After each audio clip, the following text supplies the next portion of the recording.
Қызғаныш оты. Авторы Алима Есенқұлова, оқыған Гүлайым Әмзеева. Еркін таңғы асқа отырып, бір-екі кесе шай ішкені сол еді, Айман шап ете түсті. Алматыда да уақытты көңілді өткізіпсің. Суретке түскеніңе қарағанда қасыңдағы сылқым жаныңда майысып үзіліп кетейін деп тұр ғой, деп тырнақ астынан кір іздеген әйелінің бұл қылығына шыдай алмаған Еркін далаға шыға жөнелді.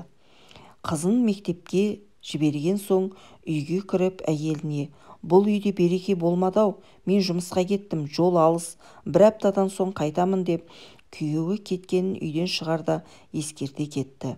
Күйеуінің ұзақ сапарға кетіп бара жатқаны Айманның одан сайын жүйкесін тоздырды. Бір аптаға созылған жұмысы аяқталған соң Еркін бұл жолы үйге барғысы келмеді.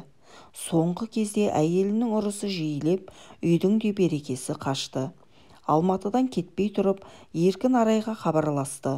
Арай мекен жайын айтып, Еркінді қонаққа шақырды. Арайдың шағын 2 бөлмелі пәтері құстың ұясындай сондай жинақы екен. Еркін келгенше Арай буы бұрқыраған манты жасап, дастарханды жайнатып қойыпты. Ас ішіп болған соң екеуі ұзақ сырласты.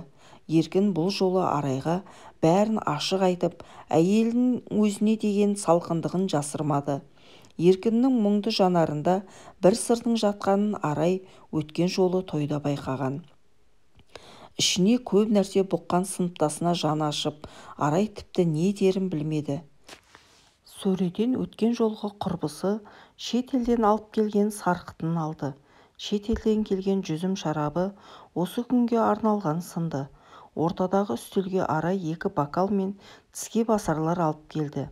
Еркінге: «Жаман ойым жоқ, тек сенің мұңды жүзіңді көріп, сәл көңіліңді сергітейін дедім, қарсы емес шығарсың», деп мөлдіреген қып-қызыл шарапты сыздықтата бокалдарға құйды.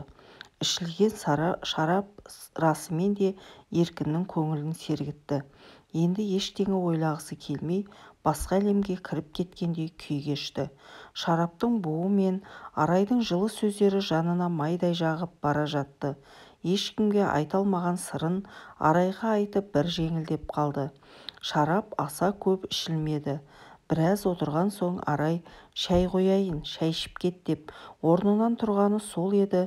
Еркін Арайдың білегін өзіне тарта: «Арай, қасымда отыра берші, кеткенімше», деп қиыла қарады.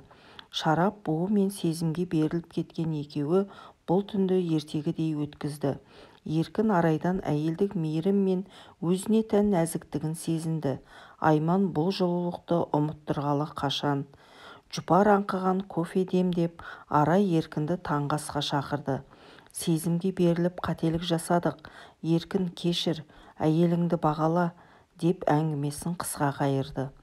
Арайдың үйінен шыққан соң Еркін дарханға соқты. 2 дос уақытты көңілді өткізді. Әуелі бильярдқа, сосын моншаға барды. Еркін өзін жеңіл сезініп, ауыр ойлардан сәл де болса арылды. Жолай Сабираға сыйлық алып, ауылға кері қайтты. Еркін үйіне оралғанда Айман ашуға булығып, терісіне сыймай зорға отыр екен. «Жұмысың тым ұзаққа созылды ғой», деп есіктен кірмей жатқан күйеуінің бетінен алып төсіне шапты. Еркін әйелінің үйреншікті әдетіне үйренгендей сөмкесін қойып, бірден жатын бөлмеге кірді.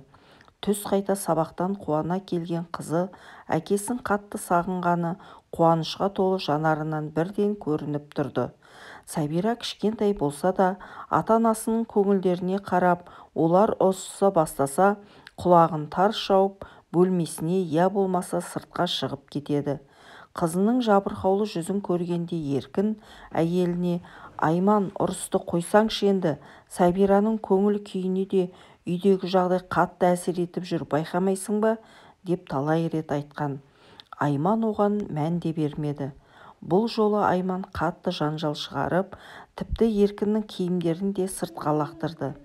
Әйелінің ит мінезіне шыдамаған Еркін жол сөмкесіне қажет заттарын салып, үйден безіп кетуге асықты.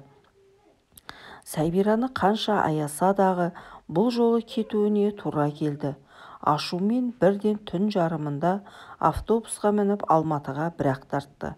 Әзірге ешкімге тіс жарғысы келмеген Еркін бірден қонақ үйге тоқталды. Жолдан шаршап келген соң сілесі қатып бір күнді ұйқымен өткізді. Келесі күні Арайға хабарласып бар жағдайды айтты. Ерлі-зайыптылардың ұрсып қалғандарын естіген Арай бұл жағдайға бірден өзін кінәлады. Өткен түнде есіне түсіріп, сезімге беріліп кеткен бір сәтіне жыны ұстап өзін жазғырды. Еркінмен ертерек кездесіп бар мәселенің басын ашып алғысы келді. Түске таман өздері тамақтанатын дәмханада кездесті. Арай бірден әңгімеге көшті. Не жағдай, Еркін, не болып қалды? Айман екеуің мен үшін ренжістіңдер ме? Ол бәрін біліп қойды ма?